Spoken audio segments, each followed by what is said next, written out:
नमस्कार, मी प्रतीक्षा. DNA मराठीमध्ये आपलं स्वागत. गावागावात सुरू असलेले अखंड हरिनाम सप्ताह आणि कीर्तने हे केवळ मनोरंजनाचे किंवा लोकांना हसवण्याचे साधन नसून अखंड हरिनाम सप्ताह आणि कीर्तने हे पुण्य कमवायचे भरकटलेल्या लोकांना धार्मिक बनवून अध्यात्म मार्गावर आणण्याचे प्रभावी माध्यम आहे. साधू संत हे कीर्तनातूनच आपल्याला भक्तीचा मार्ग दाखवतात. कारण देव हा भक्तीचा भुकेला असून तो आपल्या भक्तांकरिता आपले दैवत्व सोडून देतो आणि भक्ती करून घेतो.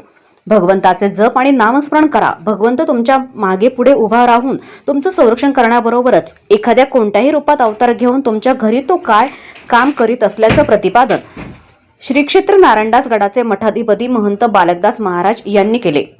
इंदापूर तालुक्यात भांडगाव या ठिकाणी भीमा नदीच्या तीरावर असणाऱ्या शंभू महादेव मंदिरात सुरू असलेल्या अखंड हरिनाम सप्ताहात गुरुवार दिनांक 2 रोजी सकाळी शेवटच्या दिवशी असणाऱ्या काल्याच्या कीर्तनरूपी सेवेत शेवगाव तालुक्यातील बालमटाकळी शेकटे बुद्रुक येथील श्री क्षेत्र नारायणदास गडाचे मठाधिपती महंत बालकदास महाराज हे आपल्या रसाळ वाणीतून भाविकांना उपदेश करताना बोलत होते. यावेळी अखंड हरिनाम सप्ताहास हरिभक्त परायण महाराज, महादेव महाराज, विश्वनाथ गायकवाड, विकास राऊत, राजेंद्र गायकवाड, शिवाजी गरड, बबन गरड, नवनाथ बर्गे, उत्तम गायकवाड, राम जाधव यांच्यासह पंचक्रोशीतील भाविक भक्त हे मोठ्या संख्येने उपस्थित होते.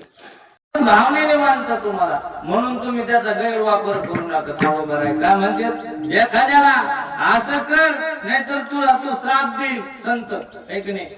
मग एखाद्याला भयाखाली आणून जर परमार्थ करायला लावला एखाद्या संतांनी, तर तुकाराम महाराज म्हणतात, हा भय कोणाला दाखवला तर तू संत असला तरी तू नरकाला जाशील. हे या चरणामध्ये तुकोबारायने सांगितलेले. काही काही साधू संत काय करतात, ते भय दाखवतात भक्ताला आणि भय दाखवून ते परमार्थ करून घेतात. भयाचा नाही, हा मनाचा परमार्थ आहे. अंतःकरणामधला भाव त्याला लागतो. आता तुम्ही भय एखाद्याला समजा तुम्ही तुमच्याकडे कामाला ठेवलं समजा आणि त्याला कामच करायचं नाही तुमच्या इथं, आहे का नाही, तरी तुम्ही समजा तुमच्याकडं बळ आहे का नाही, बळ आहे, बळ आर्थिक बळ आहे, मनगट बळ आहे, आणि त्या आर्थिक बळाच्या आणि मनगट बळाच्या जोरावर जरी एखाद्या गरीबाला तुम्ही कामाला ठेवलं श्रीमंतानी, त्याला तुमच्या इथं कामच करायचं नाही, पण बळच ठेवलाय तुम्ही, आहे का नाही. तुमच्याकडे सगळं बळ असल्यामुळे त्याला भ्यावा लागतं. काम चांगलं होणार नाही आणि तो जोपर्यंत राहील तोपर्यंत तो कधी निघून जाईल हे सांगता येत नाही. तुम्ही त्याला राखण कुठपर्यंत बसणार. तसं भक्ती ही मनाने असते.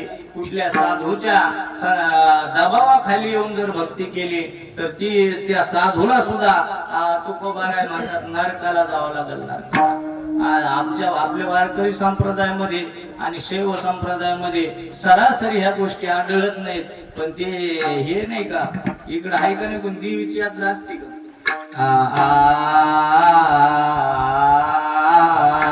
प्रतिनिधी इसाक शेख, DNA मराठी, शेवगाव.